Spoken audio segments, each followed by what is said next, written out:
What up, nerds, and welcome to another youthful episode of Straight Chilling, the weekly horror movie review show where you chill and we kill, slice, dice, and chop up yet another horror movie. My name is Bob. I'll be your host for the evening. This is episode number 369, recorded on Sunday, May 1st, 2022. 369. There it is. We're going to be talking about another Patreon pick tonight. This was chosen by the one, the only Hydraberg, and the movie is Young Frankenstein from 1974. Before we get to it, let me introduce everyone else on the show tonight. First up, calling in from Washington, D.C., we got our boy, Randu. What's up? How's it going, buddy?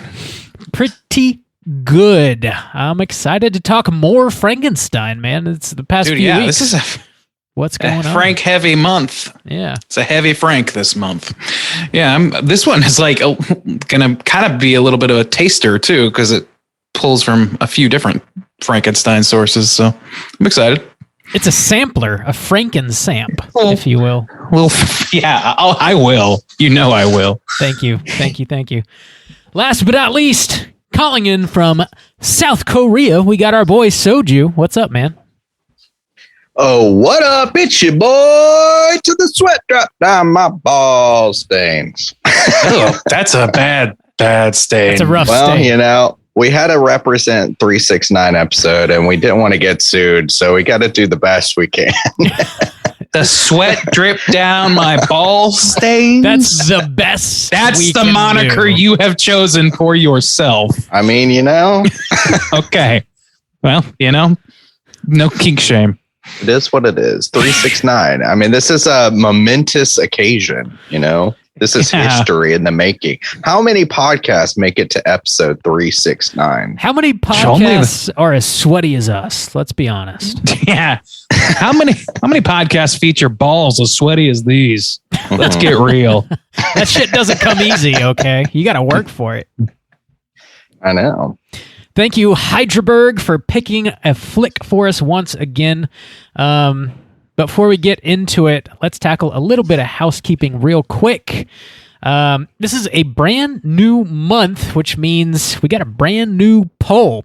Our May poll did close. The theme was Friday the 13th, and the winner was Jason X. We'll be talking about that soon. Oh, my Lord. Congratulations to X. I can't wait. Yeah, by one vote. That was a interesting race. I know, it's close, very close. I was going to say, I was listening back to episode where we covered 4, which was around like the 160. So like almost 200 episodes ago. And at the time we're like, oh, do you think we'll ever cover Freddy versus Jason? Oh, maybe one day. And I was like, no, you won't, boys. Never. Sweet simpletons of the past. I'm from the future, and I know. That does mean we have our June poll pick currently posted on our Patreon website. The theme was actually Randy's Takeover Month. Oh shit! That spells bad news for everyone. What did you land on there, Randy? Oh, the theme that I have chosen after much hemming and hawing between the three of us, trying to decide on which one I liked best, decided on made for TV horror. So we have all 3 films that are specifically drawn from television only, or originally on television only. So that's really it. Got some real chill choices, Randy, I'm sure. You know, real light romps. Though they're made for TV, you know. It's if you can stomach a ShamWow, you can stomach these movies. That's how I look at it. No, the movies that I've chosen are 3 of them. One of them is Duel, the early Spielberg joint from '71. One is Threads, which is a nuclear annihilation film, very light, from BBC, which I have not seen, actually. I haven't seen those 2, but I have seen the third option, Body Bags, which is a John Carpenter-led piece that was kind of supposed to be a, what is the name of that show? The HBO Tales show, from the anthology. Tales from the Crypt. Yeah. Like mimicking that format. And they wound up just making it into a TV film. So those are the 3 options. I think 3 pretty cool options personally. But, you know, I'm me. So chances are I'm wrong.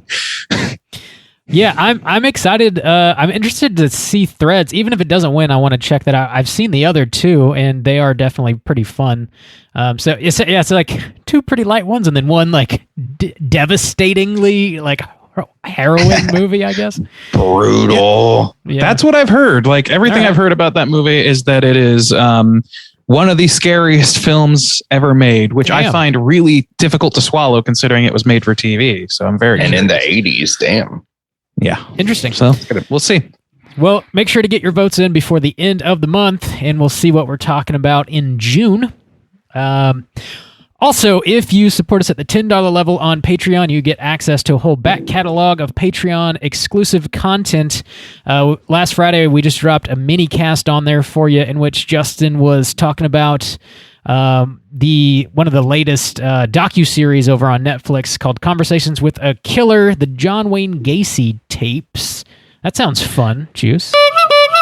Oh, yeah. So much fun. As fun as a clown. Nice and light. Yeah. It's weird. I don't know. Maybe people now just associate weird clowns with, or no, I guess Pennywise too, but John Wayne Gacy, I think kind of perpetuated that for sure. But yeah, that dude's weird. He one of the most infamous serial killers in the United States, I believe, ended up with 33 bodies attached or murders attached to him, and most of them under his creepy ass house. So yeah, listening to that dude talk is super interesting. He's a huge piece of shit. But for 3 hours, you can dive into a little American history there, Yeah. Nay. Yeah. You actually used it right there. Yeah. I was agreeing with you. Mm-hmm. That's a positive. Randy's bilingual. We all feel very positively about the Gacy story. Love it. You can check that out over on Patreon, and there's like over 60 episodes on there now for you guys to slam into your ear holes if you would like to. That's all we got for Patreon. How many, Bob? Over 60. Whoa. Oh, we're going to hit episode 69 soon. Damn. 369 and 69 in the What are you going to do? Year. Wow. Listen to it's like all. The stars align. Mini cast on this Vinegar Syndrome pornography that I purchased. Maybe. We'll see. That's Bob. Yeah. I was speaking from his perspective, of course. Have not purchased any Vincent porn, just to be clear. Vince. Okay. Well, you're lost, buddy. That's got to be a subreddit. I'm sure it is. Everything is. That's all we got for Patreon. I did mention last episode that I'd be drawing the winner of the raffle on this episode. And if you're out of the loop here, we had a raffle going on last month. All you had to do to enter was leave us a 5-star review, 5-star rating, and a nice little review over on iTunes, and you would be entered to win. The winner for this month's raffle is Melvin Do. Close. It is our boy 1 a.m. Wes. Congratulations. Oh, damn. 1 a.m. All right. You know what time it is. Ship something out to Cali. It's 1 a.m. Yeah, let's put his exact address on this episode for everybody. Yeah. Yeah, congratulations, man. Thanks for leaving us that review. And I'll drop something in the mail to you ASAP. Last thing I have here is a big thanks to everybody that hung out this past Friday for our Joe Bob watch party. This was his first episode of season 4, and we've done a watch party for, I believe, every episode he's done up until now, which I can't believe is already season 4. It's kind of nuts. We had a solid crew show up, and it was a lot of fun. It was the 100th episode that he's done for Shudder, and he was talking about Night of the Living Dead, so he, capped it off with a classic, which was pretty dope. Yeah.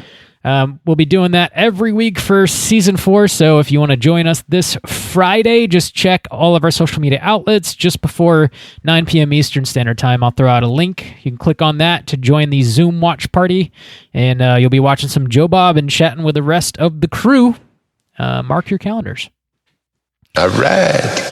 That's all I got. Do you guys have anything you want to mention? Nope, my house is clean for now. Squeaky. Yeah, I keep this shit nice and squeaky. This house is clean. Nailed it. Seamless. Right. Let's get into the main event. Seamless. We're talking Young Frankenstein. What's on the back of the box? This is our first shot. Got to. We've never done this before. That's We don't do this every week. that's what you get for having a pause, Bob. Who pauses in the middle of what they're supposed to do? Honestly. Yeah, we are talking Young Frankenstein from 1974 this week with a runtime of 1 hour and 46 minutes. This was written by Gene Wilder, Mel Brooks, and of course based on characters created by Mary Shelley. This was directed by Mel Brooks, starring Gene Wilder, Madeline Kahn, Marty Feldman, and a bunch of other hilarious folks. Peter Boyle as the monster. Gentlemen, kind of a silly question here, I believe. Have you seen this movie before, and would you recommend people check it out? Randy, kick us off. Yes, I have. This is a classic film within my household and many others. This is very evident by its widespread love. This is one of those big crossover hits that's really hard to find somebody that wouldn't get anything out of watching this movie. So yeah, it's a pretty firm recommend for me. I think this is one of those comedies because it's Mel Brooks and it's not quite like the blue humor that, would scare off like young kids. I watched this as like, I don't know, like a preteen with my mom and dad. And it was, it's great for families is what I'm getting at. I think it's a really good comedy for that sort of situation. And it pays homage to the OGs of the Frankenstein genre. So Frankenstein series. I don't know. Name. Yeah, that works. It all works. Juice, what about you? Yes, I have seen this before. I did not grow up with it though. And actually, I don't think I saw it until I was in college. Because I think I checked this and Blazing Saddles out for the first time, like around the same time, kind of getting into some Mel Brooks. I've still actually never seen Spaceballs. I did Men in Tights. It's interesting seeing how, I guess we'll talk about it in the movie, but how he's got this like parody on Westerns and then, sci-fi and horror or whatever. So that's pretty cool. I like this take on, the old black and white Frankenstein film from the 30s. Fun fact, this movie was closer to the OG 31 Frankenstein than it is to us now. Because this is 50 years removed and that was 40 years separated. Isn't that crazy? Yeah. Anyways, It's got a death curse. I would recommend this one. This one I actually have put up for a poll pick, I believe, like several years ago for like horror comedies. But also, I just keep it on my list because we cover classics like for a year now. And I've had it on there. I think this is like a horror classic, even though it's a comedy. And I would recommend people check it out. Bob, would you recommend? You got this blue, right? I saw you holding it up for the screenshot. I got it. Of course, it's black and white. I got it on blue, black and white, all the colors of the rainbow. Yeah, Bob, what color is your blues when they're in black and white? Gray. Yeah, man. What's a snake eating its own tail, bro? Whoa. Brother. Rainbow in the dark. I do recommend this movie. It's a funny movie. I'd seen this a handful of times before. Like both of y'all, I didn't really grow up on this. This might have actually been the first Frankenstein movie I ever saw, though. Like, before the original, before any of the Hammer horror stuff. It might be mine too, actually. Yeah, I definitely dig it though. I think it really nails what a parody should be, and that's an extremely difficult thing to do. So if you haven't seen it, if you're into the Mel Brooks style of comedy, which is a very specific brand of comedy that I don't think everybody probably loves, I don't know, just keep that in mind, I guess. But I think it's 100% worth watching, especially around like spooky season. For some reason, I want to like throw this on around Halloween time. I don't know why. It's not like Halloween specific in any way, but maybe just that like classic vibe, It's that aesthetic, maybe. Yeah. But yeah, it sounds like a pretty solid recommendation from the Straight Chilling crew. Let's go ahead and drop that spoiler warning and get into the rest of the movie.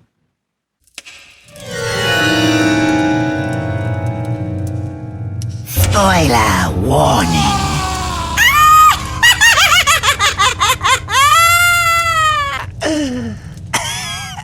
All right, yeah, so typically here I would read my plot synopsis of the entire film. However, Hydraberg, who chose this movie tonight, has a show of his own called A Cut Above. You can find that anywhere you get your podcasts. And he is in charge of synopsizing the films over on A Cut Above, and he calls them his reach around plot synopsis, in which he synopsizes the film in form of a poem. So he sent one of those over to us this evening, and I'm going to let him take the wheel. Randy, if you would. Hey, boys.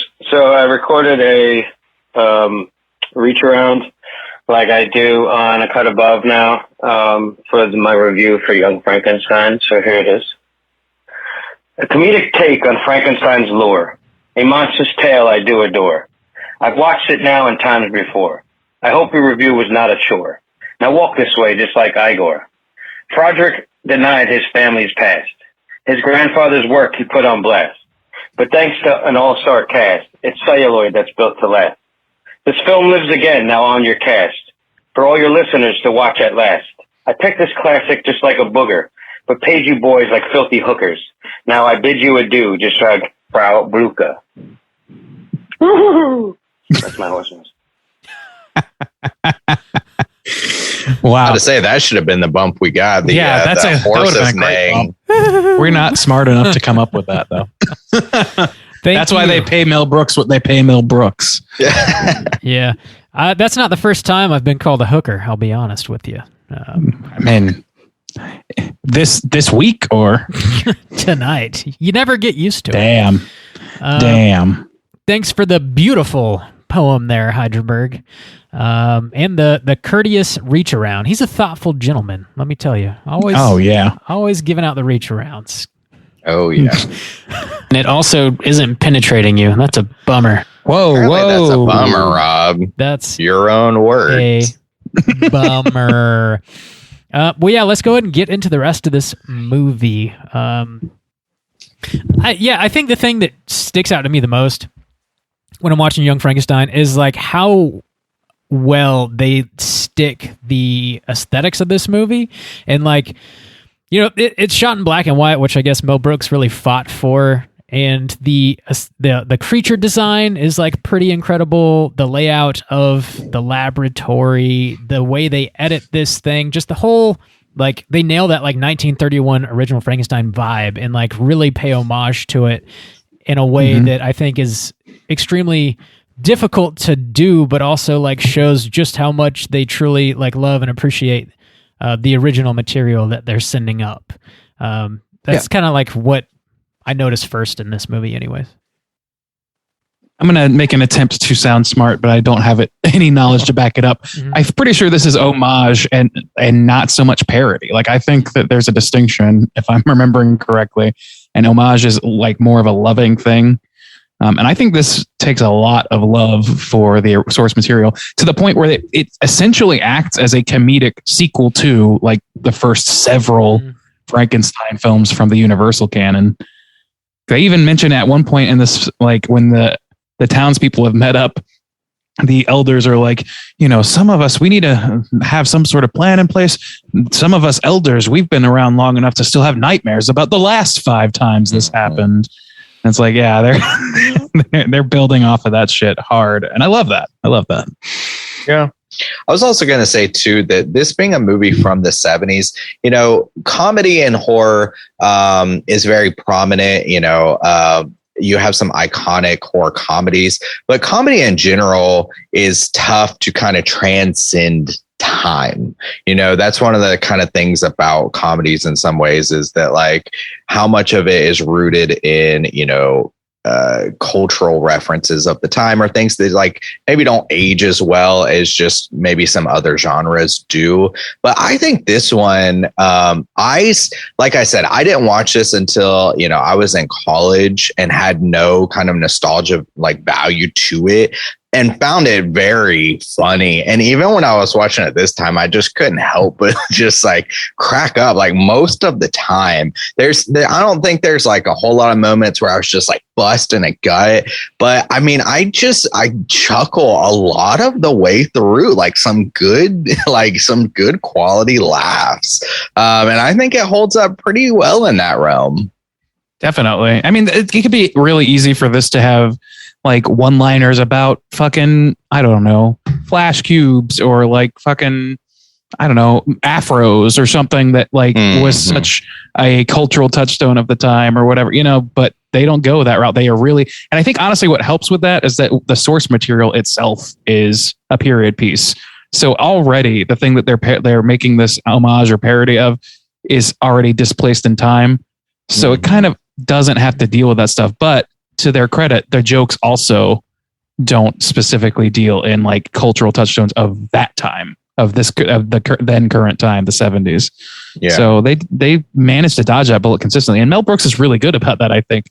Like you mentioned, you watched Robin Hood Men in Tights, and there's a few things in that that are definitely like specific to, or not specific to, but like definitely meant more to somebody in the early 90s than it does to us now. But by and large, it's things like wordplay and puns and like silly little things like that are evergreen for the most part. And they do a lot of that like classic physical humor as well in this that I think is timeless. Like, you know, people, you know, flying through windows, or, you know, they got the commissioner or the inspector, and he's got like his weird like ratcheting arm thing that he does all kinds of weird shit with. So there's like jokes that are rooted in almost nothing. It's just like physically things are happening that are funny as hell. And those are the jokes that I think often land with me the most in this. Like the wordplay gives me like chuckles here and there, but the physical humor is what really like sticks out to me in this. I like that stuff. Oh, really? I kind of might feel the opposite, but that's so interesting that we feel as strongly about it either way. I might lean more towards the physical comedy, but one of the first ones that like gave me a chuckle on this one, I was trying to write like some of them down, but it was when he's got that dude in the lab and he's like, "You filthy rotten son of a bitch," and he like goes to kick him. Like that. I love when like Gene Wilder like freaks the fuck out. Yeah. That's my favorite parts of Gene Wilder. And so that kind of gives like a little hint of it, of him just being like, "You son of a bitch." Yeah. And then he does fly off the handle at the guy. I love that guy at the beginning. That's the student that's testing him. They picked the most sniveling, fucking Shkreli-esque motherfucker they could find, and it's perfect. Isn't it true? Yeah. You stole your father's work. So wormy. I love it. And he literally calls him a worm in a really pretty clever way. I thought it was nice. I like that like he kind of starts as a very serious man and then just kind of exists in this nebulous like clown world where things just keep happening around him. Like there is one like reference that I never did understand until my mom told me that it was like from some song. And it involves Gene Wilder on the train where he stops at Transylvania Station and he's like, "Hey boy, is this Transylvania Station?" You guys remember this bit? Yeah. Mm-hmm. And the kids like, and they like, it's just a weird exchange. And it was a few times into seeing it before my mom's like, "Oh no, that's like a song from back when," or whatever. Oh, okay. Because I didn't get that. I didn't get that either. If I didn't have my mom there to tell me that once, then I wouldn't know to this day. I thought that was a weird beat. Yeah. There's the Ovaltine, like the Ovaltine gag also might not land with people. Like, do they even make Ovaltine anymore? I'm not sure. I don't know. I don't know. I'm sure they do. Yeah. They still make fucking like nickel nips and like weird shit like that. Like they still make Moxie soda, and that shit tastes like rancid ass. So sweet deal. Half star for the nickel nips, boys? The nipple nips. The nickel nips, baby. Go ahead, Jess. Oh, I was gonna say part of like it's interesting too, Gene Wilder being in this film and it being a horror comedy, but when you get some of the most intense scenes is because Gene Wilder is able to kind of flip that switch and turn it on, which is the same kind of thing we often, or not often, but sometimes bring up this debate of, you know, is Willy Wonka's Chocolate Factory horror. And specifically, it's that scene referenced of the boat where Gene Wilder freaks the fuck out. And I think he's able to bring that creepy intensity so well, especially in a comedy, that like really kind of sets this up even more well for being like a horror comedy, you know?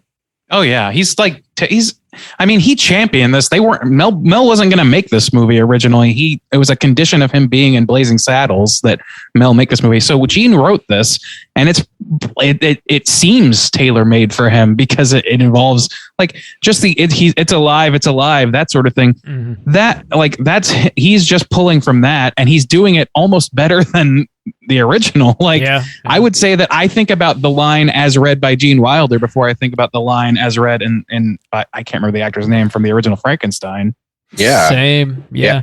I want to him riding up into the storm or whatever. And go that monologue is so epic. I love that shit. Yeah, and it's so interesting. I'm sorry, Bob, I cut you off. I just wanted to add to that bit you were talking about, Randy, where like this was sort of Gene Wilder's baby, and he brought it to Mel Brooks to make.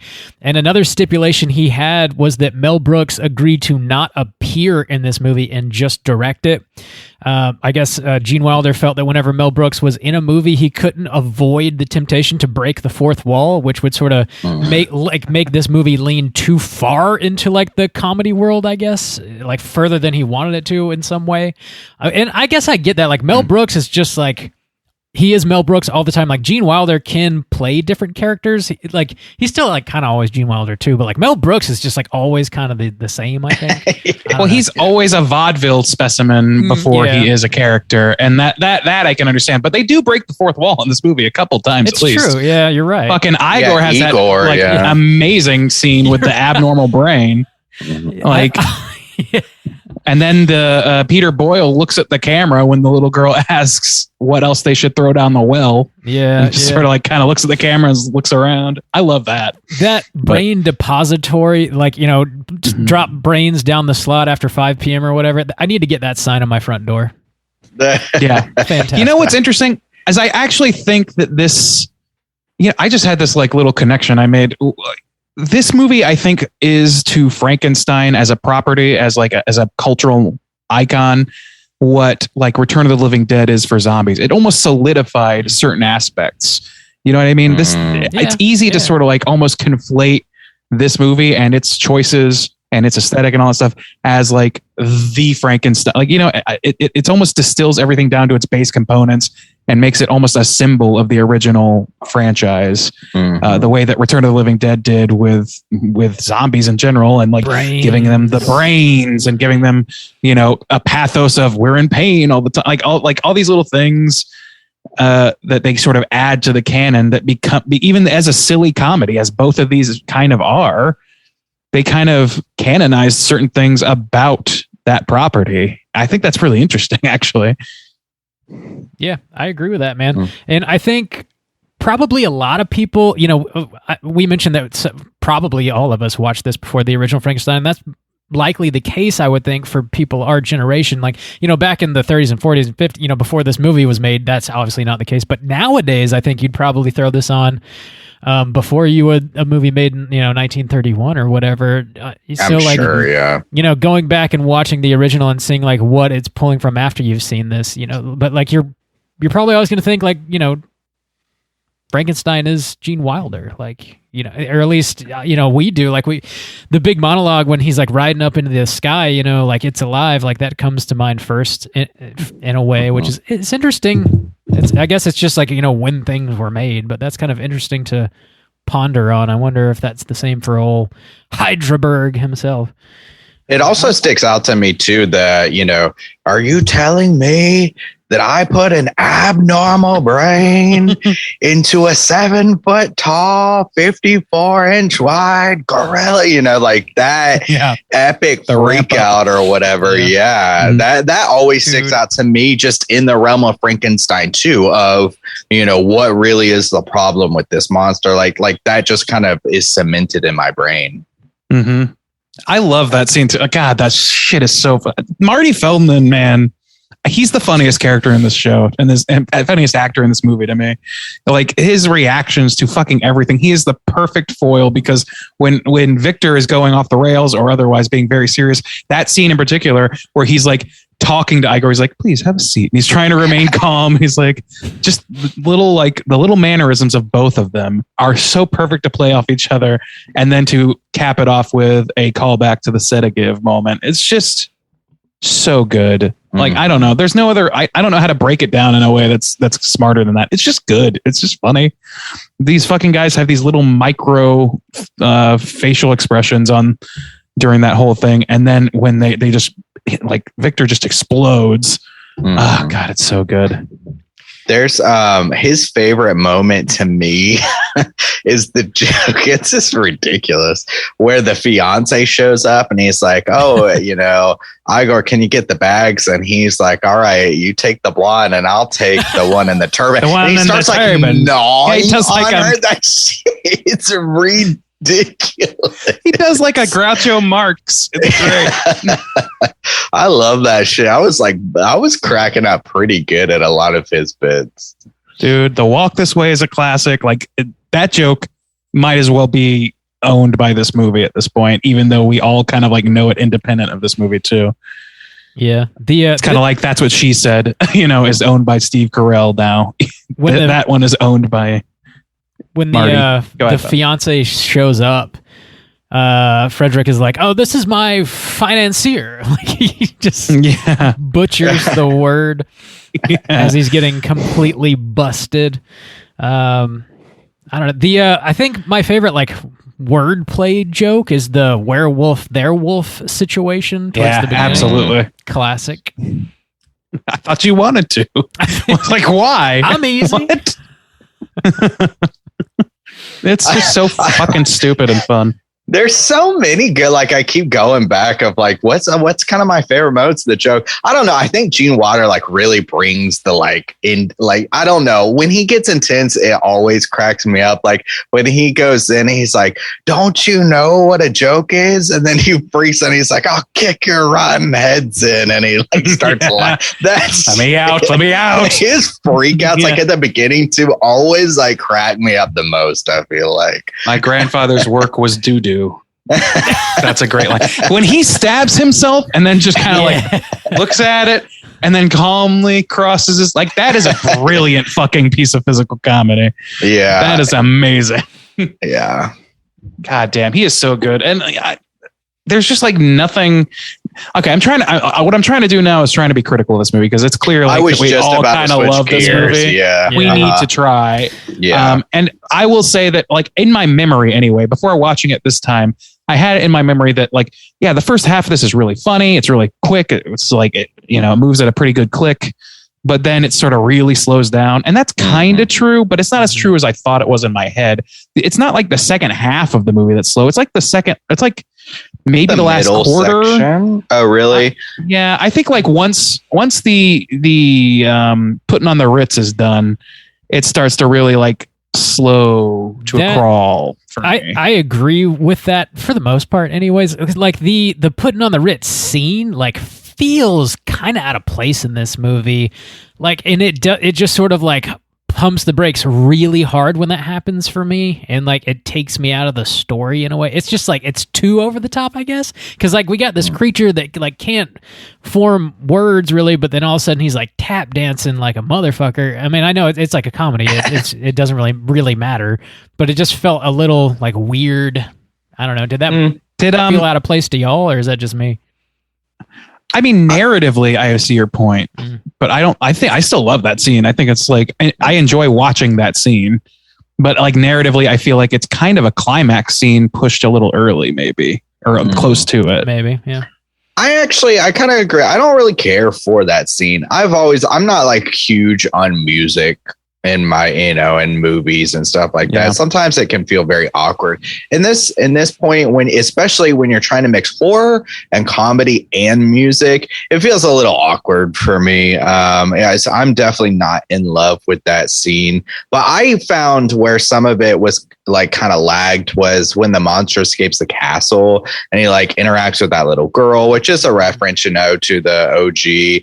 And then with the blind man, like there's like some funny gags, him pouring like the soup in his lap, but those, like, I don't know, the monster like is good, but he's not like the one I just want to see like for its pure comedy value, you know? So that's where it kind of lagged the most for me.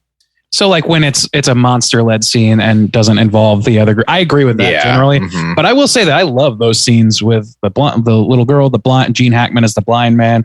Like I think both of those scenes, like they're direct parodies. The only problem I have with them is that they feel like shorts. They're like segments in the film. They feel really segmented and really inconsequential. But I mean, this is a Mel Brooks film. If there's not a little bit of ability to digress into a silly little bit, then it's not a Mel Brooks movie. So it kind of like feel like that's unfair to criticize. It's not, it's taking it almost too seriously as a narrative, which it's not a serious narrative. In no way is this a serious narrative. It does kind of it's just there to prop up the jokes. It does feel like there's a certain number of references that they might feel obligated to hit. So they're like, we got to get the little girl. We got to get the blind man, because without it, it's not really a Frankenstein story, right? But I do really like seeing Gene Hackman kind of randomly appear in this movie as the blind man. I like the physical comedy in there where he's dumping the soup in his lap and he lights his thumb on fire and all that stuff. Like the physical shit in that lands for me, and just Gene Hackman is amazing in basically anything he does. So, it didn't bother me too much, but it does feel kind of like they're going down the checklist a bit at that point. Yeah. It kind of derails the narrative anyway. I always forget about the seesaw part of the little girl scene where she flies through the window. Yeah. And buddy, it cracked me the fuck up today when I was watching. I was like, it's just so light and it's like nothing but net. And then just in bed, already covered. It just, for some reason, that really worked. Yeah, that's one of the funniest moments to me too. That it lands very well, and it's done so easy. Like he just sits down, and they don't even show the girl flying until she's in the window. He just shows his head looking up as she's passing over him. It's great. It's good stuff. It is good stuff. Also like the brain transference at the very end, where like he finally like shares some of his intellect with the creature. That felt like it kind of dragged to me too. Like you've got the unruly mob chasing the monster down, and like we have to have this whole other like operating kind of tables sequence, and it's just like we're doing this again. The last third, the final act, does feel like maybe it's a little bit confused in trying to cram too much narrative in, whereas like it starts off very clearly like on track, heading in a certain direction, and it sort of like tailspins at the end a little bit, I think. Yeah, I think so too. Go ahead, Bob. Juice, I mean. I was going to say that I actually thought, and this is kind of in the back half too, the whole character of the fiance, I was like, I would have been completely fine if they just cut her out. I know like she ends up with the monster and it's like a play off, Bride of Frankenstein, but like you didn't necessarily have to have that, but like him where he like takes her away and like they bang it out or whatever and stuff like any of her scenes, I was like, really, this movie could have easily done without her completely. And I didn't really care for her. So I was like, See, I don't agree entirely. I understand what you're saying. Like, cause that is more monster centric scenes, but I think Madeline Kahn elevates that a lot. I think what she does with what little screen time she really has is really pretty fantastic. And I think that I also think that the tendrils of that event, whether or not that event itself is all that consequential, it really does sort of like set the stage for the end of this movie, and it gives like a clear ending point. And that's kind of what I feel like. I feel like whoever Gene or whoever else wrote this or whatever, they kind of knew that they wanted those pieces in the end piece, and to a certain extent they wrote backwards to the point like, okay, so there needs to be a meeting of these two characters. And it needs to and it was really up to Madeline to make that funny because he's just a grunting behemoth, So I don't know. I like it. I understand why you wouldn't necessarily, but those to me feel way more in place as a narrative device than like the little girl, which I also like, but is pure joke, Are we supposed to infer that during the brain transference scene where Frederick Frankenstein is sharing his intellect with the monster, that in return at the end when he's in bed with his now wife, he inherited a giant wiener from the creature? Is that, Oh yeah. That's the assumption. So plump. So Oh yeah. They set that up. Oh, I pretty good, thought- Bob, didn't you I didn't- know? I didn't think about it being a big wiener. I just thought he was exceptionally good at boning. I thought he had. Oh really? I just thought he inherited some mad hog skills. No, I mean they set it up because even at the dinner table when they're talking about building the monster and like, oh, we're gonna make his proportions huge, which I He'll be referenced very popular when we were talking. Yeah, and then you're like, oh, he'll be very popular. And then when he takes the fiance away and then they bang it out, she seems to be digging on it. And then he says that he inherited something, and then that's the same kind of joke. Yeah, order. but So I he's got a. But yeah, I know he does. I mean, I know that the he monster does. But like, all know. to me, they make reference to that. I just didn't see the two as necessarily connected. I thought it was more of like just general performance. Oh no! libido Swing and enhancing dong. brain transference. I mean, kind of thing. I guess, yeah. When you brain transfer, obviously your genitalia alters. Swing and dong, monster dong. Yeah, what do they call it? The Schwarzenberger? I don't remember. What is none of your business? Yes. None of your business. Yes. Yes. Yes, that's perfect. I thought that was kind of yeah. an interesting way to end the movie, though. Also, there's like, whenever the creature does sort of like descend upon the fiance, that's kind of an uncomfortable scene. Yeah. 'cause It's uncomfortable. It's a rape scene that ends in a joke because he's got a big wiener, I guess. Yeah. It's like not a very funny sequence. I don't think that aged particularly well, but Mhm. Madeline's acting really like pushes it, helps push that aside. But you're right. Like on modern lenses, it's really tough to take that without taking it at face value to some extent. Yeah, she's raped by a monster yeah. And loves it with a apparently. monster dong. Yeah, it's like it's extra cringy that like she ends up being about it just because like he's got a huge wiener, so it's fine now. I guess it feels weird. Don't like it. Could have cut that out. What? You don't like that? Bob? No, I'm afraid that they wouldn't approve of that at all. No, yeah, I agree. It was like weird to me, and also like I don't know. It's again like if they could have cut her out completely, I understand like that there.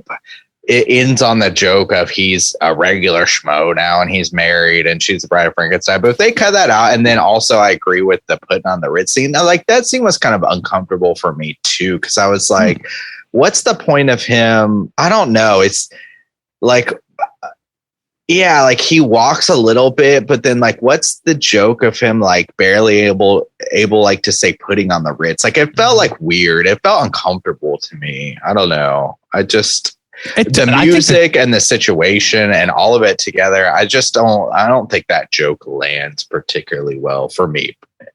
Yeah, I mean, you have like a thing about musical comedy in general, and to me, like though, I think that works fine. I think that the joke is like that. Oh, this is suddenly just like a ridiculous glory hounding performance for Victor, and he's like, it's like. I don't know. It's like King Kong. It's like, they strapped King Kong down on Broadway and they're like, check it out. I can make him eat a banana. And it's like, yeah, but that's not the important thing about this. You're just trying to get some glory and some money. And that, I don't know, maybe that's just me connecting dots that aren't really put out there. But that's always how I felt about it. Is like, especially when he like insists on continuing the performance after the monster freaks out.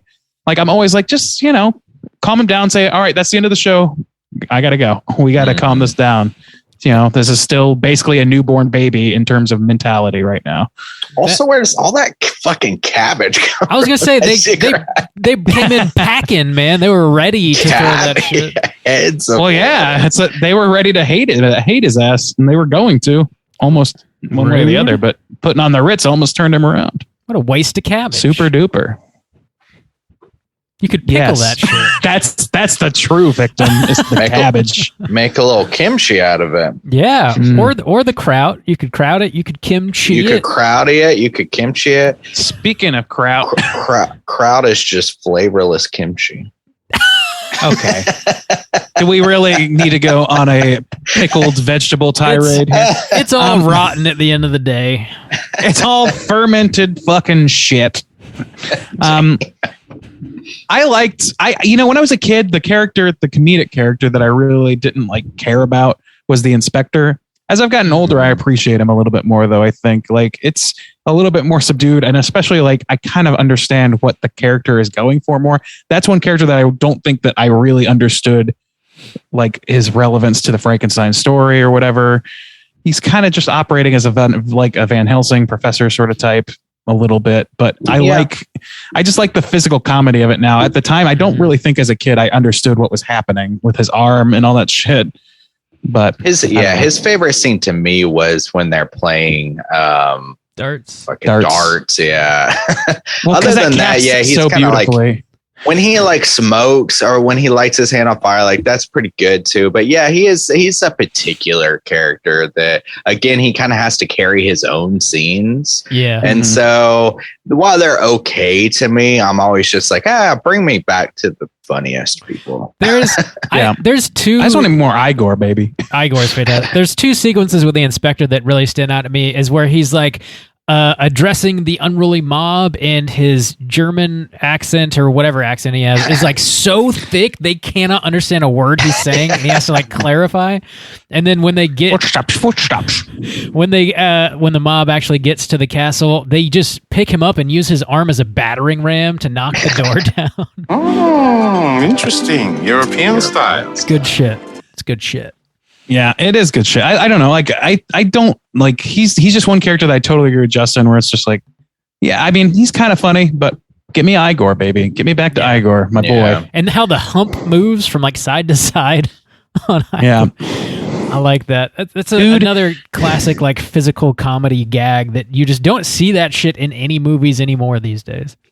The nearly dead head placard, or he's like, that shit. That's fucking incredible. Like that is just, oh man, I don't know. There's no words for how funny some of this stuff is, and that just means it works, I guess.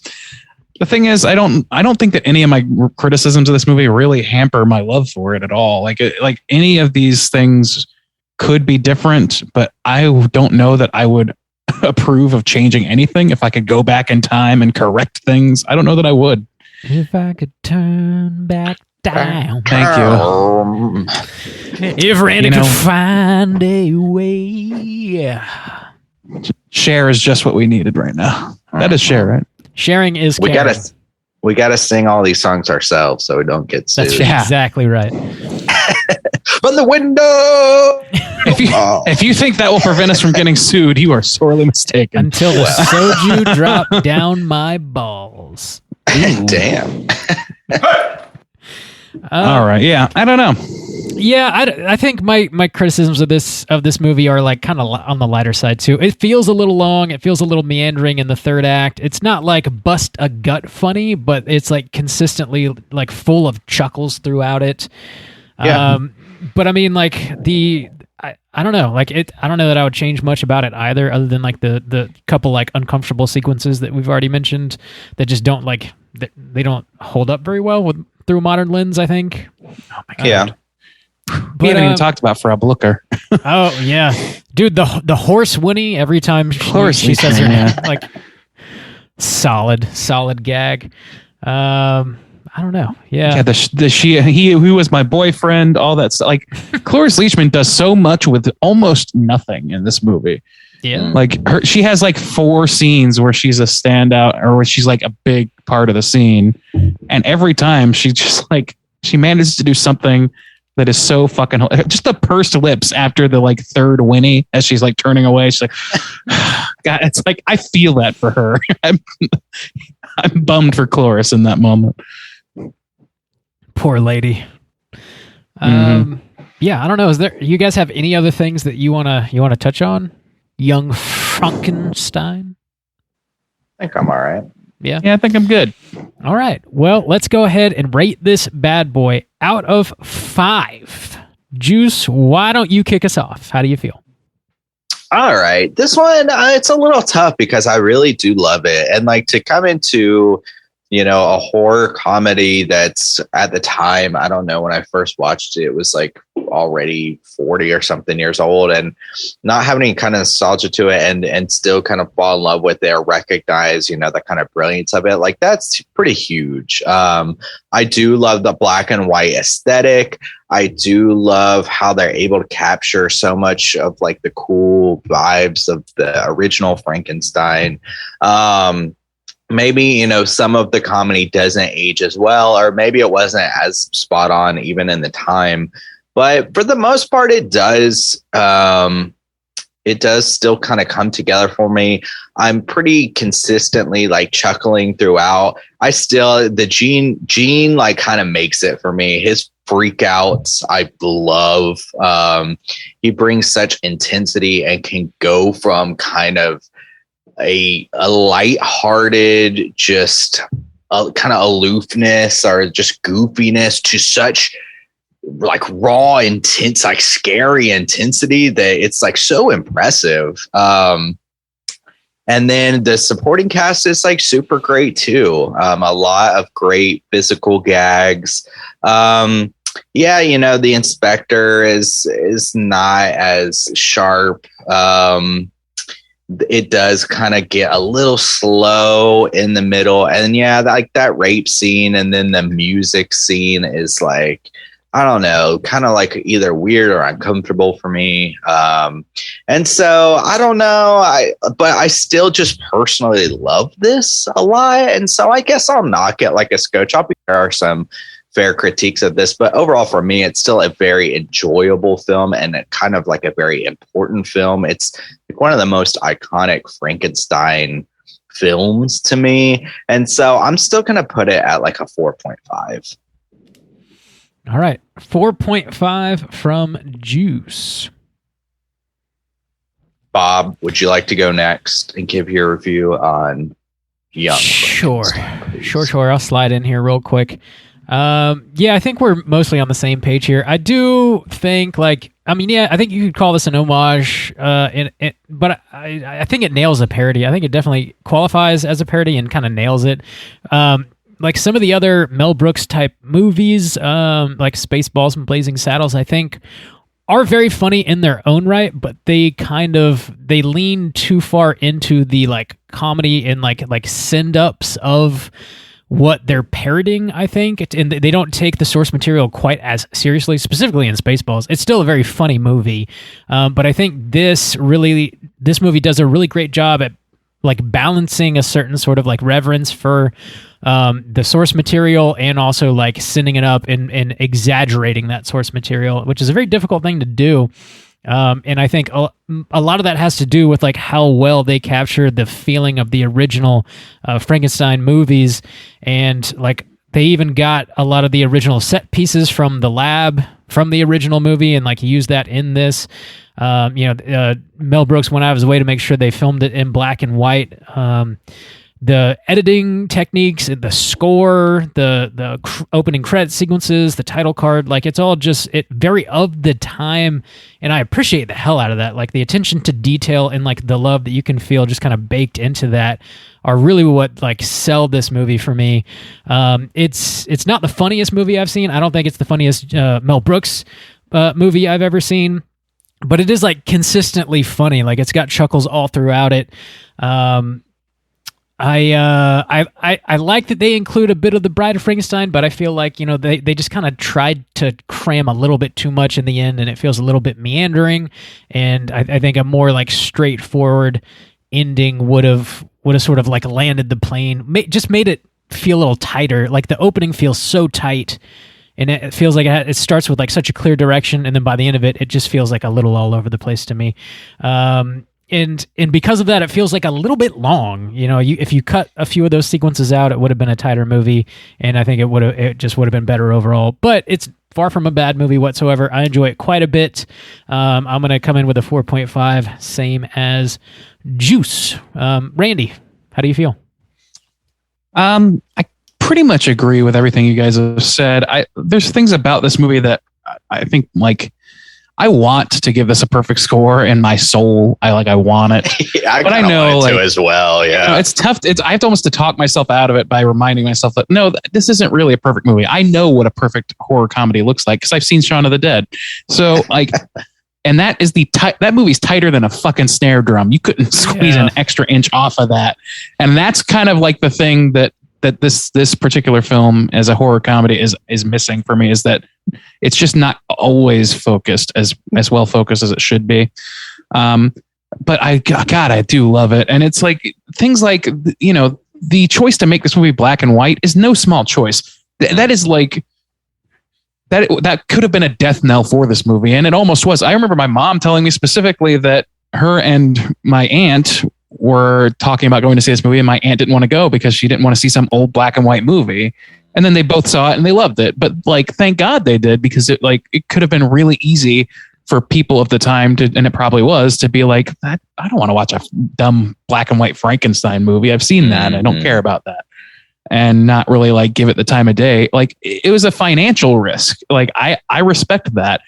There was no reason to do it except to pay homage. And that I wanted to read this. I looked it up. According to this wikidiff.com, the difference between homage and parody is this. A parody is a work or performance that imitates another work or performance with ridicule or irony, while homage is, in historical feudalism, a formal oath of a vassal to honor his or her lord's rights. So it's like I looked it up even further. It goes on to say that an homage is to pay reverence to something by external action. And I really feel like this is the latter. I think the black and white thing really solidifies that for me. And I respect the fuck out of it, because it's definitely could have taken a bigger financial toll than it did, or than it did in the long term, I guess. Let's see. And then there, again, like I was saying earlier, there's parts of this movie that are almost as iconic or more iconic than the original movies that it's based on. The It's Alive thing, the look of Frankenstein's castle. When I think of Frankenstein's castle, I picture the opening of this movie, the title crawl for this movie. That's what I picture. Like, I don't picture anything else. Like, this thing really nails that entirely. And I don't know. It's clear that there's a lot of love for that stuff, and I just really respect that as a fellow appreciator of that stuff. So I don't know. I want to give it a 5, but all in all, I think that the sort of unfocused nature of some of it kind of works against its benefit. I wish that it was just a little bit tighter in runtime, a little bit tighter in execution and inclusion of certain things. But overall, they managed to make a pretty goddamn timeless comedy with this movie, I would say. And I respect the fuck out of it. So I'm giving it a 4.5. It'll be a 5 by the time I'm finished with this sentence, and it'll alter 3 or 4 more times before I'm done. So that's it. Sweet. Okay, and another thing we started doing this year is whenever you do pick a flick for us to review, we're encouraging you guys to send an email or a voicemail over with your own personal rating and review for the movie that you chose for us to talk about, and we're going to be reading that or playing that on the show. Hydraberg did send us a voicemail with his thoughts on Young Frankenstein. Let's go ahead and give it a listen, see what he has to say. What's up, boys? It's Hydraberg. I'm just calling in to go over a quick review for Young Frankenstein from 1974, Mel Brooks' Young Frankenstein. It's my Patreon pick for you guys this season. So, yeah, just like on a cut above, whether this film fucks or sucks, this is a certified fuck for me, and it's one that I've rewatched throughout the years. It's a classic. For me, this film has a lot of sentimental value. It's being one of Mel Brooks' films that my dad introduced me to, one of the first ones.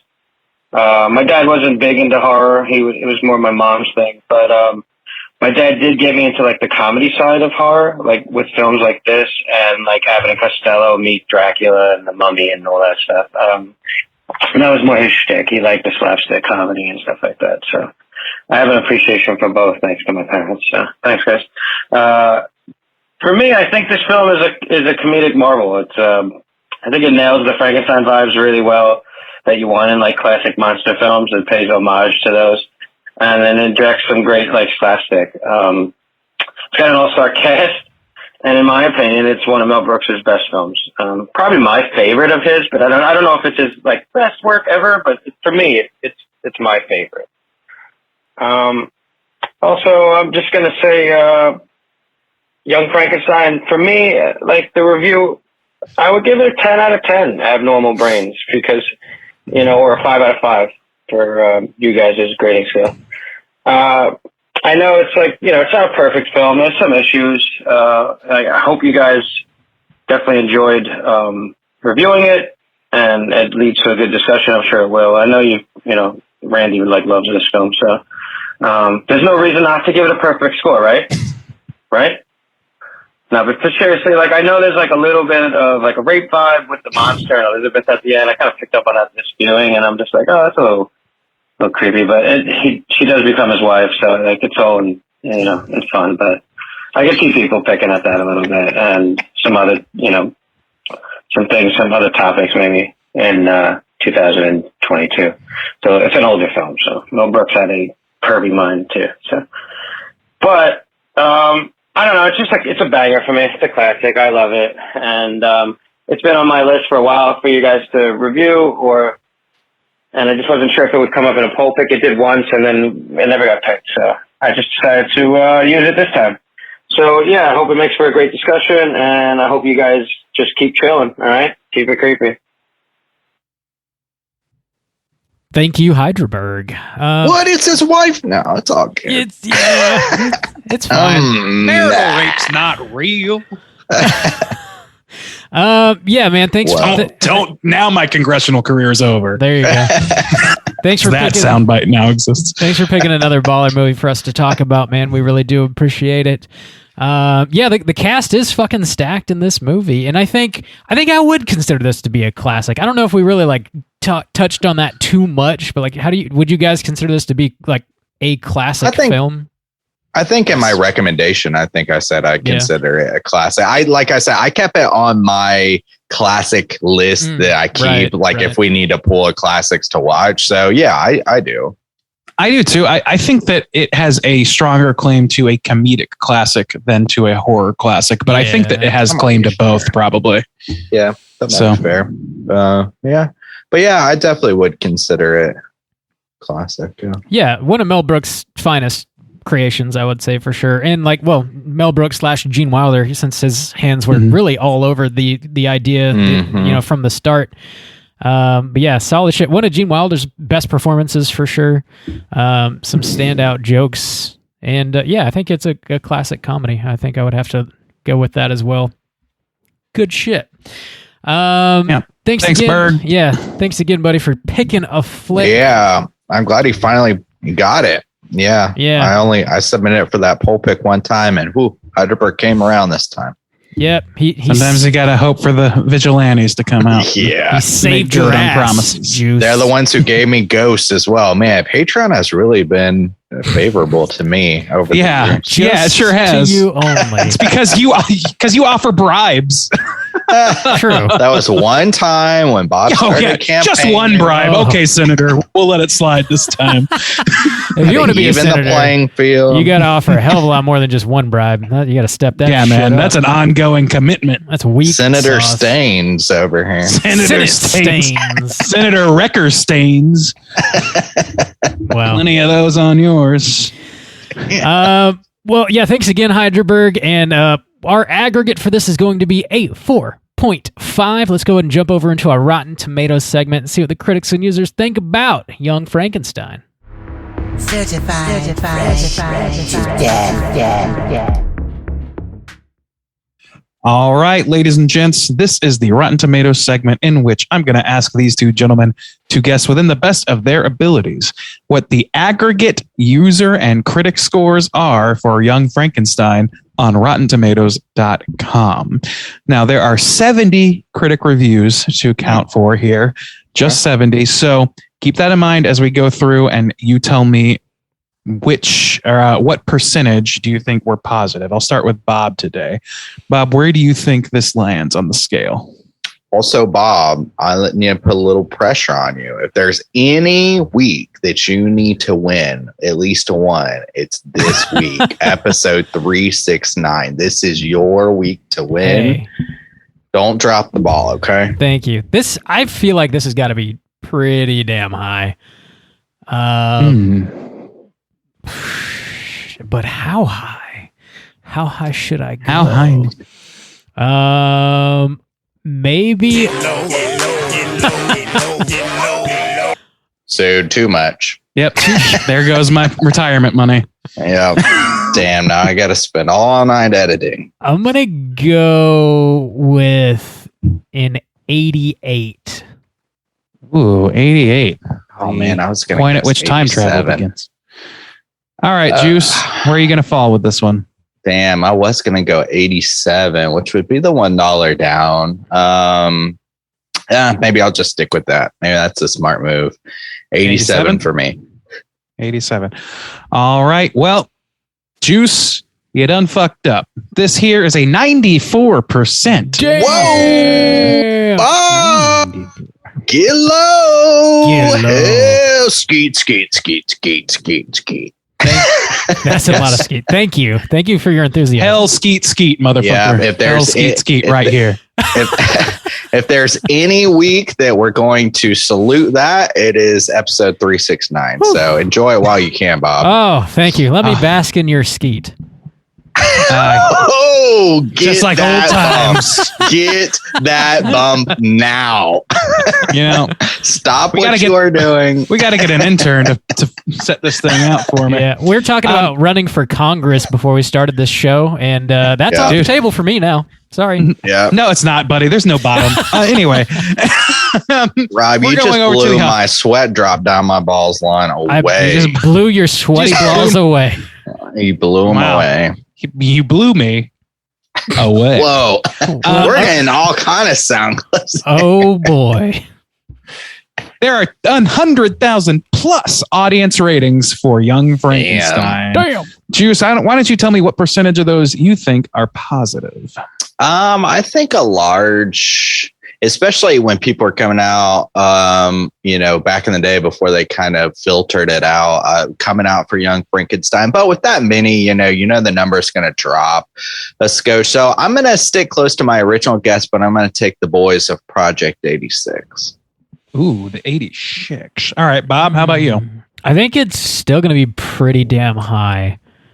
Lower than 94 most likely, but still pretty damn high. Juice is going 86. I'll $1 up with an 87, please.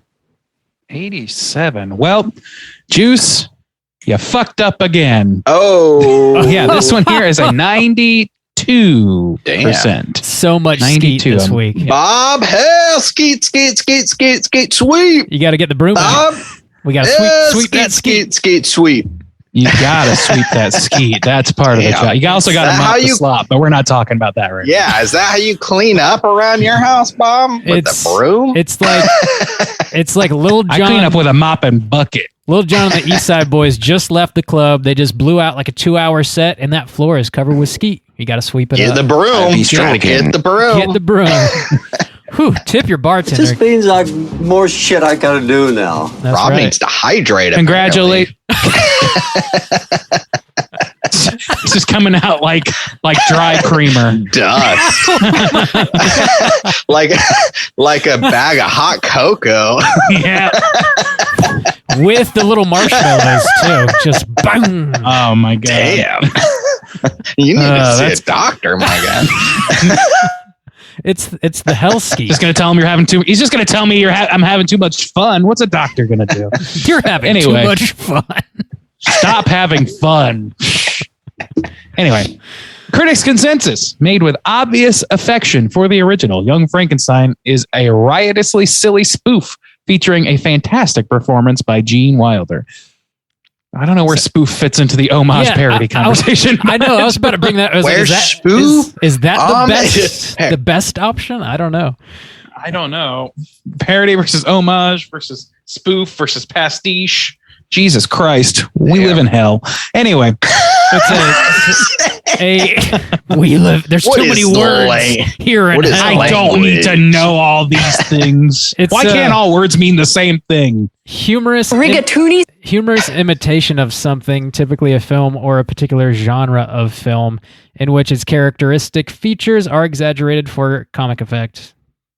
Yeah, okay. Sure. Well, that's Yeah, more that's kind apt of a than spoof, pretty much yeah. But it's just definitely some elements of homage because it's clear that they love this fucking Yeah, stuff that Yeah, they're building for out sure. of. Yeah, It's not a Zucker Brothers or not even Zucker Brothers fucking it's not a Scary Movie 3 situation. scary. Yeah, exactly. They It's don't not give a like shit, you know? epic movie. That's the go-to hated one. God damn epic Man, movie. that movie is That is one of terrible. Pure maybe horror. 2 movies I've ever walked out of.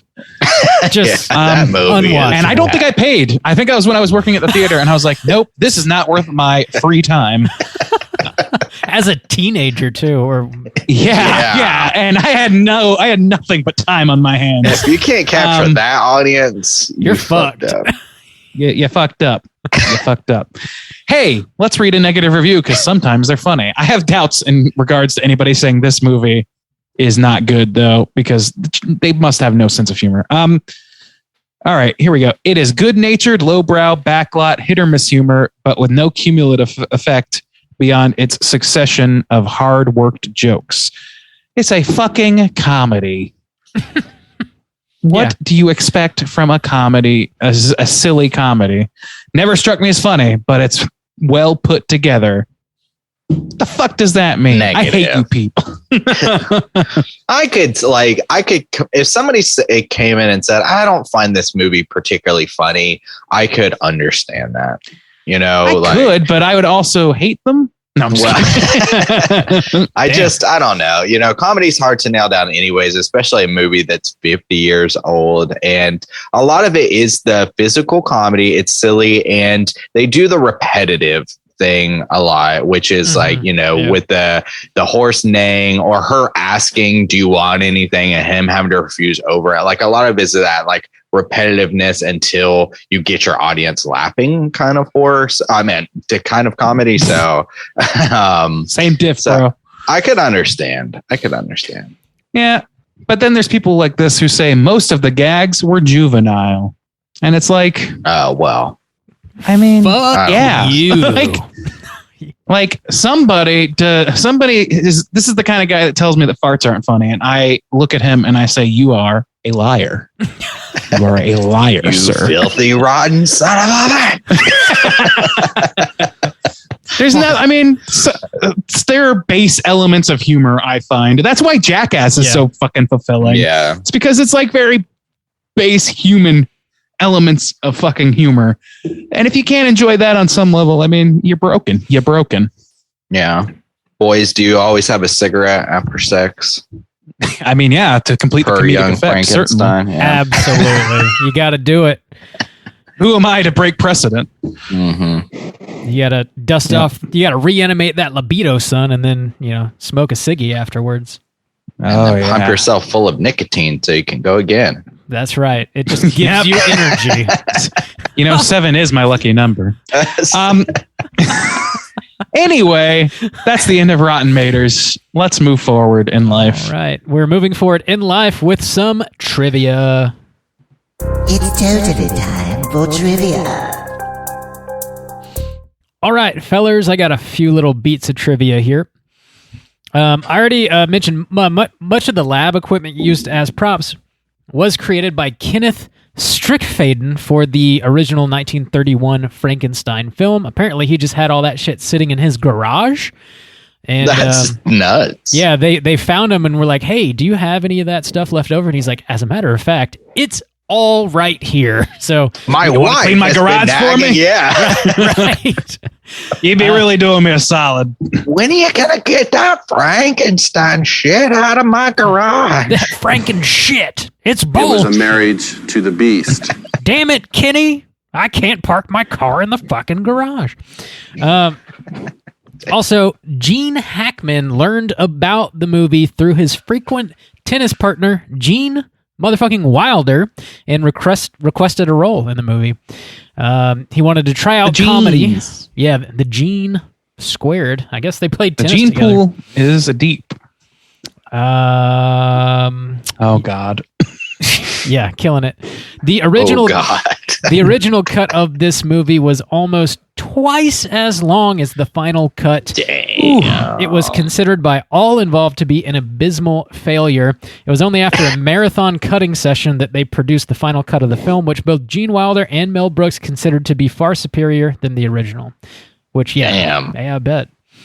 This movie shouts out to those editors. Yeah, killing it.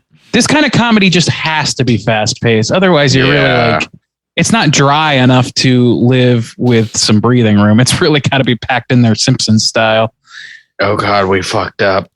Yeah. I can imagine just sitting there and be like, oh God. We got to cut this I wonder if that experience is what led to the creation of the producers.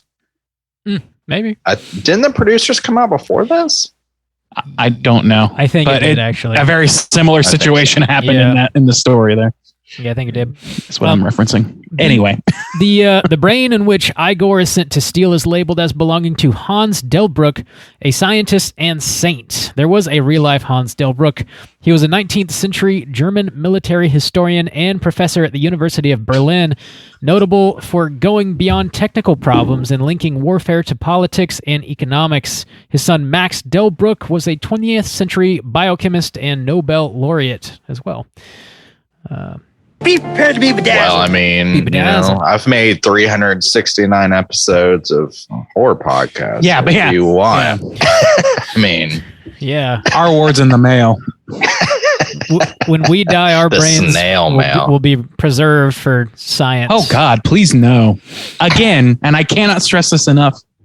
Put me in the trash. Yeah, I better be in my Transformer robot tomb.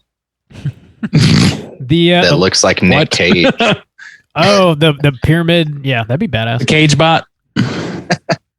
The last bit I have here is the experiment that one of the medical students mentions in the movie, where Darwin preserves a worm in fluid until it came to life, is originally mentioned in Mary Shelley's foreword to her novel Frankenstein. The Darwin in question was Erasmus Darwin, which is the grandfather of the famous Charles Darwin. Yeah, so wait, he put something in a jar, it came back to life? A worm, yeah. I guess he preserved a worm in some sort of fluid. I see. Yeah. Okay. Interesting. So yeah, that is... Isn't it true that I'm a pain in your ass? He kind of reminded me of his face, and the way he does is the dude from Mystery Men, who also is Pee Wee Herman, but specifically the character in Mystery Men. What is it? The spleen or something? Yeah, the spleen. Farts are he funny. Who smelt it, dealt it. Right there. Yes. Proof. Yeah. That movie is incredible and really dumb. And when are we going to cover Mystery Men?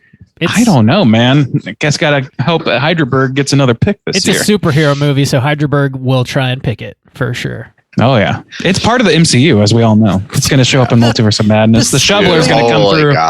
The Shoveler's going to come through and just wang Kang in the back of the head. Wang Kang. Everybody wang Kang tonight. Wang Kang tonight. Wow. That's all I got for trivia. Let's go ahead and talk Cooter of the Week. Straight chillin'. Cooter of the Week.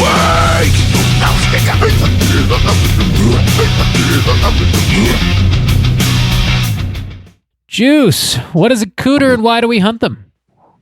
Cooter's a character type and a straight chillin' exclusive. Cooter must hit 3 of these 5 points to be considered a cooter, and we want the cooter with the most points. The 5 points of cooterdom are sexual deviance, manipulation, smug arrogance, overall look and attire, and overall patheticness. Boys, this is going to be an interesting hunt this week. We have, I think, maybe a couple potential cooters, but I don't know. In a comedy, it might be a little bit harder, but let's kick it off. Does anybody have strong feelings about a particular nominee? I have strong feelings for this nominee. Bob, did you have one or no? No, not really. Like maybe Frederick Frankenstein. Frederick Frankenstein. I don't know. I kind of feel like... Yeah, what do you got? I mean, based on our previous discussion about the Madeline Kahn scene with the monster, the introduction, I would argue that the monster's got at least sexual deviance on his plate. True. And there's some patheticness to his original form where he's unable to, like, I don't know.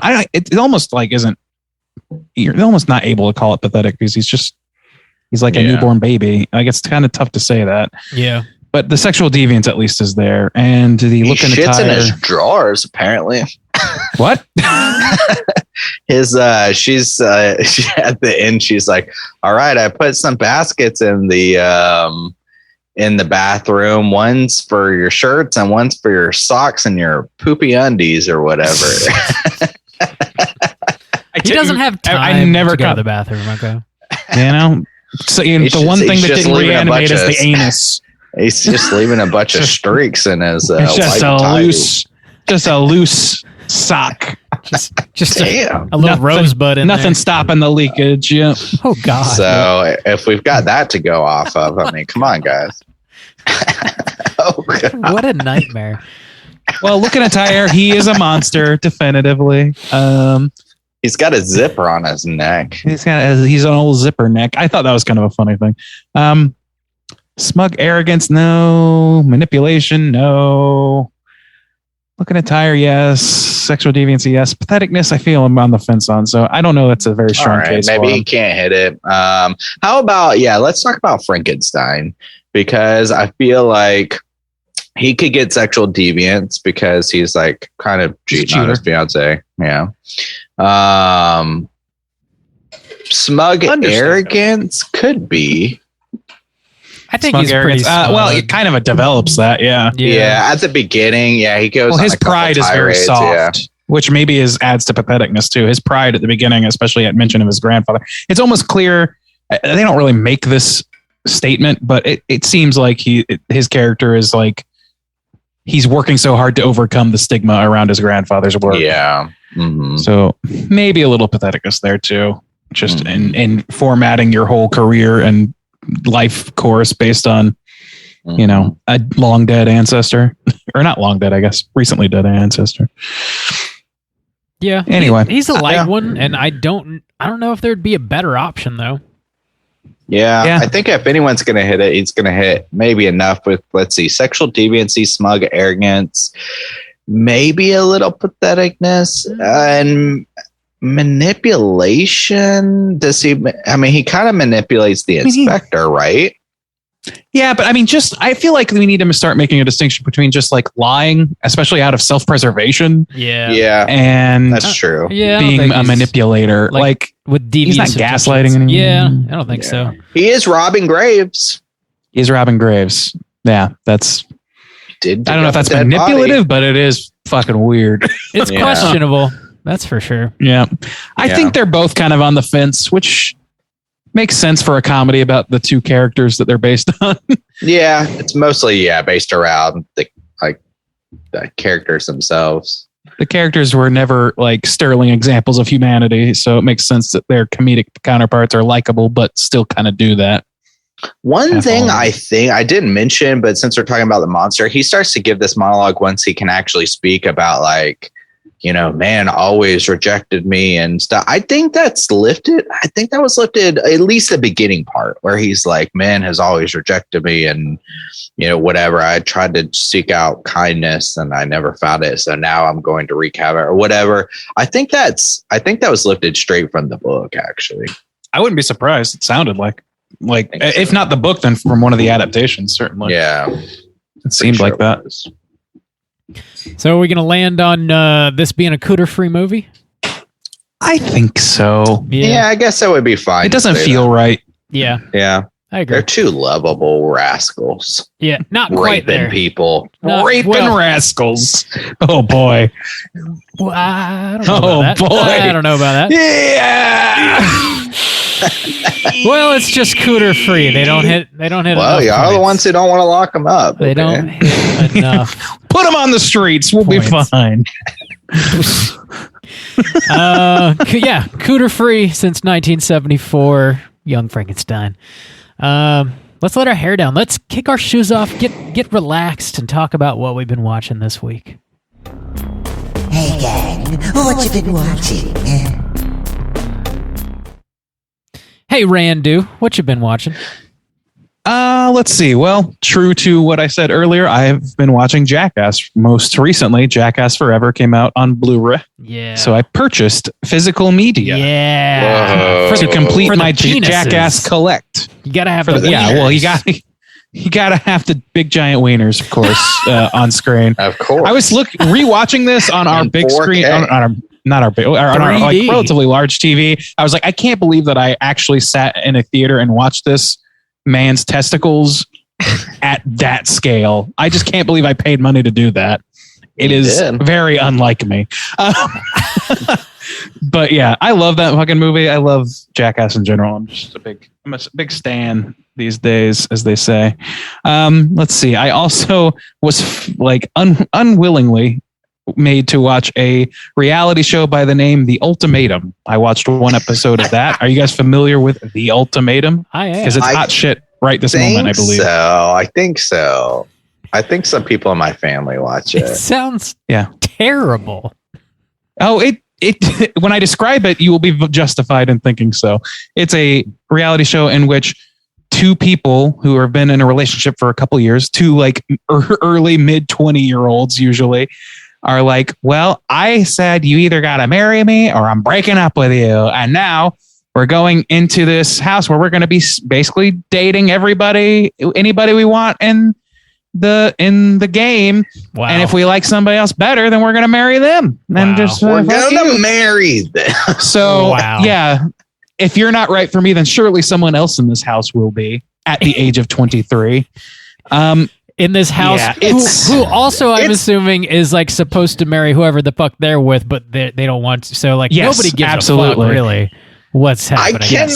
I cannot imagine. So like it makes some kind of sense for just very vain people to go on something like The Bachelor. I'm going to submit myself to go on The Bachelor. Mm-hmm. It's another thing to convince another person to go on to a couple's reality show to just bang other people. Well, Juice, the thing that you're forgetting is that these people find each other and then they're like, how do we get our faces in every home in America? And there's some options. They like hunt, when they stack these casts, they stack them with like people trying to be influencers and shit, people who need the camera more than they need anything else in their lives. And it's just super frustrating. And everything that's said on the show is geared to make people like me very angry. So I spent the entire hour watching this show seething with rage that I really wish I didn't have, because I was being played, and I definitely know that. It just sucks, and I will not be watching more. Fuck The Ultimatum and fuck everything else. How about that? Fuck them. Great. I also watched Back to School, which I had never seen before, the Rodney Dangerfield film, or as Becky mistakenly referred to it as, Randy Mulholland. Becky, for some reason, thought Rodney's name was Randy Mulholland. I still haven't gotten Mulholland Drive. No respect. No, I'm sorry. It wasn't Mulholland. It was Mulholland. It was not even proper. Mulholland, like Melissa. Like it was. Anyway, that's a movie that it feels like its age. It feels like it belongs in the 80s. It's very like, I don't know. It's kind of funny, but like it's funny. All the Rodney one-liners are funny, and everything else doesn't need to exist as far as I'm concerned. I know people love that movie and whatever, more for you. Sam Kinnison's kind of funny in it. I don't get a lot out of it. I just rather hear Rodney rattle off some one-liners about no respect and whatever else. I'm just a simple boy. No respect. And the last thing I'll mention, just because I'm eating up a lot of time, Ghosts. I brought up before, the BBC show. Yeah. There were 3 series or seasons of that. And a 4th one, I guess, is coming around. I slowly really came to love that show. Like, I liked it okay at first. Thought it was a little hammy, but it's a really easy, light watch after you get past a couple episodes. So I've been enjoying it quite a bit. And I found out there is a US version that just wrapped a 1st season. And so I watched the first few episodes of that. And, they did the normal thing where it's like the same script for the first couple episodes and then they branch off. I don't know about that shit, man. It's set in America, so they've got more Americanized, like ghostly figures as characters or whatever, and that's all well and good. But I don't know if it just has that CBS sheen to it. You know what I mean? Of course, it doesn't feel right. So I don't know if I'm alone in that or what. It seems like that the US version's getting a second season, which I don't know if that means anything anymore for CBS anyway. But if it means anything, then I guess it's doing okay. I don't know. Anybody? I'm still blown away the like show. Like I remember even like back in the day when we would work at the theaters and they'd be showing the newest like CBS show and like some training and be like, oh yeah, how do they just crank these things out? Don't they? They're just cranking out on every. I was looking through shit today on like HBO, which and like Amazon Prime or whatever, and they aggregate from other places like Showtime or whatever else. Like in Adult Swim. It's like there's just too many shows. There's too many goddamn shows. Who has the time for all these fucking shows? When there's The Ultimatum, that's all you really need. Yeah. I know. Just sit me up in front of the couch to hate watch a bunch of mid-20 people showing their butts literally and figuratively the whole show. Cool. They are exclusively in bikinis, it seems like, in that show. Sweet. Juice, I think you'd have plenty of fodder for your half star on that one. Lots of booty meat, huh? Mm-hmm. Juice, what have you been watching? So as you will find out very soon, I've been watching a shit ton of Friday the 13th, pretty much going through the entire franchise. I watched 3, 5, 7, a little bit of 8. 6, I didn't rewatch Jason Goes to Hell because me and Bob watched that last year, and I didn't watch the first one because we all covered that last summer as well. Watched Jason X for the first time. I was like talking a lot on Slack about that one. That one was so much fun, and we'll be covering it very soon, so that's very exciting. Watched Jason X for the very first time. Research facility. Dude, oh my god, I can't wait to talk about that. Let's take this research facility. I'm excited to watch it again under like you know what? Saving it. We'll save for next. So I watched a shit ton of Friday the 13th. I now can officially say I've watched every movie in that franchise. So that's taken up most of my time. I did watch the latest. I'm caught up on Moon Knight now.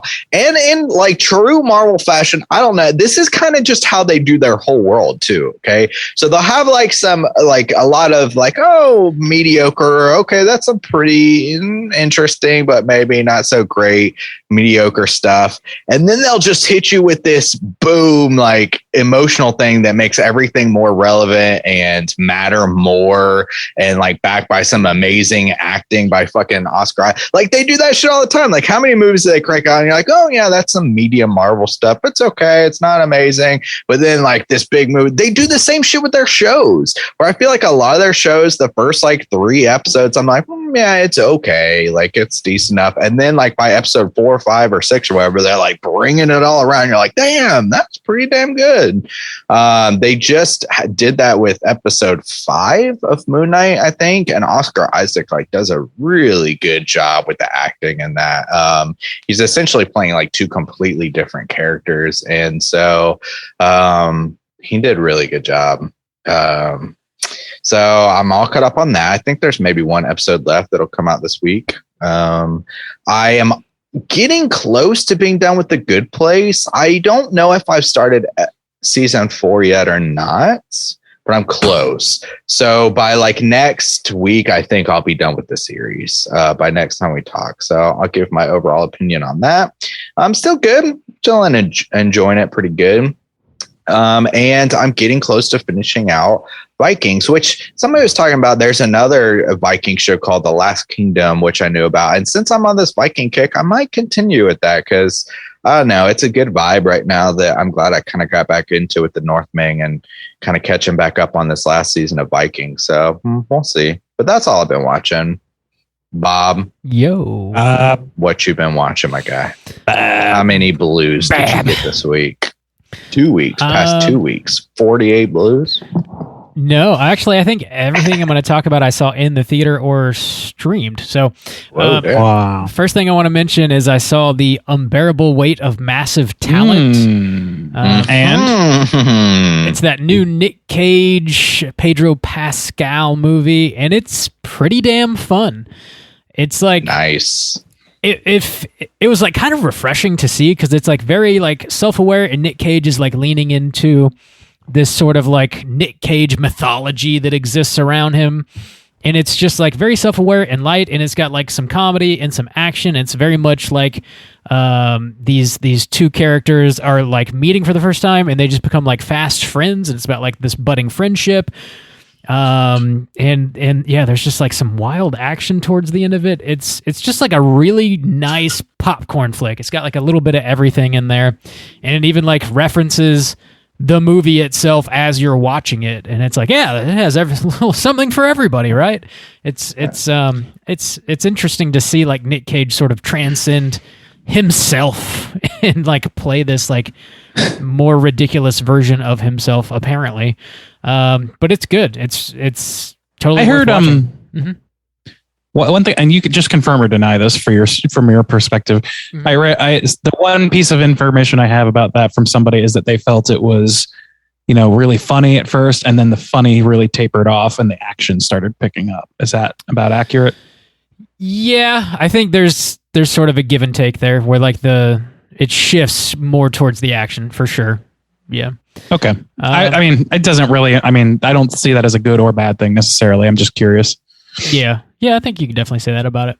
But I really enjoyed it. It was just a nice breezy kind of movie. And if you don't catch it in the theater, I think it's worth watching whenever it hits streaming. I also have been watching season 3 of Atlanta on Hulu.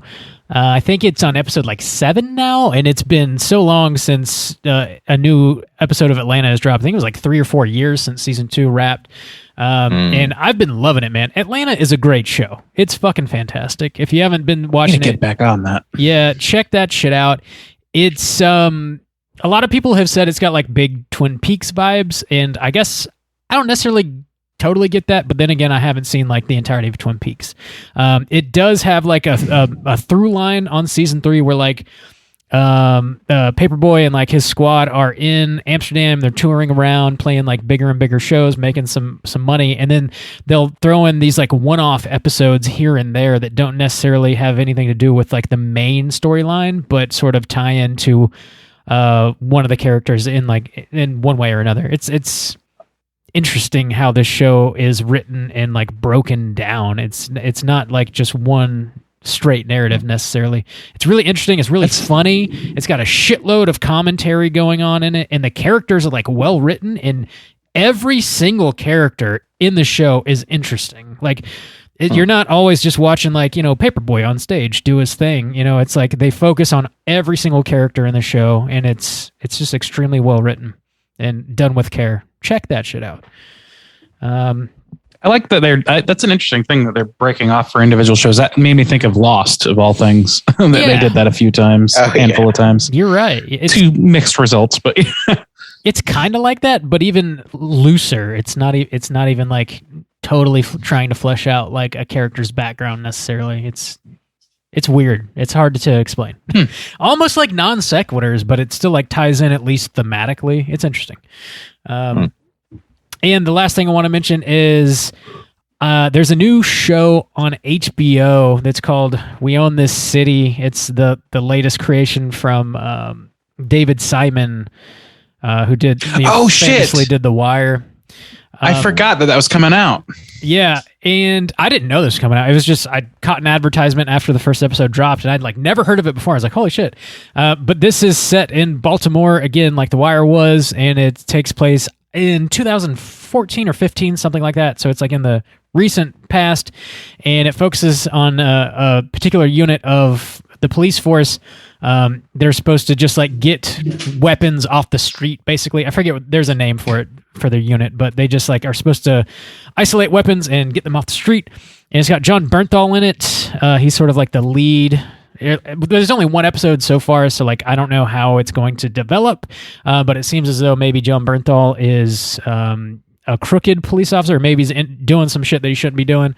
But I really liked the first episode. The pilot episode was solid. It's an interesting premise, and pretty much anything David Simon does, I want to watch in completion. So I'll be following this shit for sure. I'm pretty psyched about that one. Yeah, I do want to check it. Dude, do we know if it's intended to be a limited series or if it's intended to maybe be like season 1, season 2 situation? I believe it's a limited series and it's only 6 episodes, I think. So it's a short one. Yeah.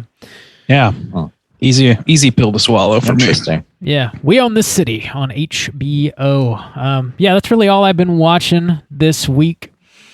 We don't have any voicemails to play this week, but if you do want to call in and leave a voicemail to be featured on next week's show, hit us up at 904-638-3231. Do you guys have any prompts you want to throw out there for next week? Yeah, I mean, I'm curious how many people consider or saw Young Frankenstein first before any other Frankenstein properties. I'm curious what if they agree that this is like somewhat iconic in terms of like, you know, being what like we described, thinking of It's Alive from this movie before thinking about the James Whale version. Yeah. I'm just curious if people how widespread that feeling is, or if you feel very differently. Let us know that too. So let me clarify that a little bit, because when we were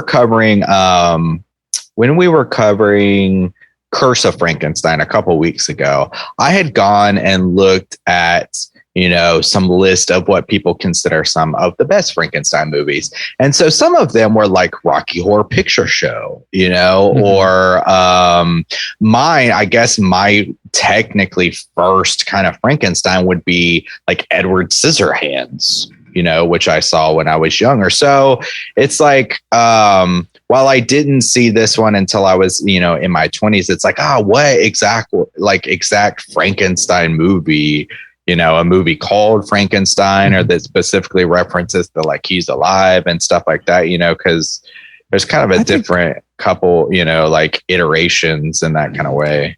Yeah, I mean, that's fair, because it is such a lot more than it is. It goes beyond the name Frankenstein. I'm thinking personally, and feel free to get people calling with whatever, but I was thinking more like Frankenstein in title. Sure, yeah. Okay. So, and I honestly, like, I would be shocked if Young Frankenstein wasn't right near the tippy top of a lot of those lists. Am I wrong about that? I mean, it's hard. Like I said, I guess Frankenstein in title, then yeah, that would be mine. Yeah. Yeah, sweet deal. Anyway, call in, let us know what Frankenstein movie comes to the tip of your brain when you think about reanimated creatures. Like even some people could go as far as saying, like, you know, Reanimator is like kind of a Frankenstein story. Absolutely. Oh, sure. Yeah. So I mean, it definitely is. it could be very broad, but if you're thinking Frankenstein in name, then yeah, it does narrow the playing field quite a bit.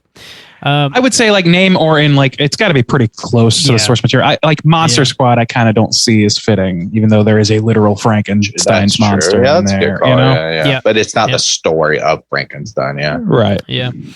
So yeah, call in, hit us up at 904-638-3231. Also, feel free to just call in and say, hey, what's up? How you doing? Oh, if you got any like Friday the 13th stories, actually now would be a pretty good time to throw that out there too, since next show we're talking about Friday the 13th. Crazy shit that happened to you on Friday the 13th. Crazy story about watching Friday the 13th. Anything, whatever. Crazy story about being at the Camp Crystal Lake Research Facility and just wild stuff that happens there. Crazy shit. How dark it is. I was changing light bulbs at the the research, and I ran out. And they only had one. The CCL Research Facility. Everybody knows it. And they told me, no, we don't use those here. Hit us up. We'll play your voicemails next week. That's going to do it for us here at Straight Chilling. We'll be back talking about Jason X on next week's show. Slam that into your eyeballs. And until then, please rate, review, and subscribe to us on iTunes. You can follow us on Twitter at STR8_chilling, on Instagram at Straight Chilling Podcast. You can send us an email through our website, straightchillingpodcast.com. And until next week, as always, all you mother truckers, please keep chilling.